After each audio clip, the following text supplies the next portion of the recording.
Hindi obligasyon ng mga anak na suportahan ang mga magulang nila kapag may narating o nakaahon na sila sa buhay.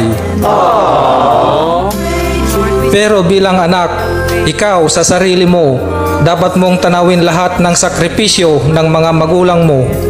Hindi obligasyon yun.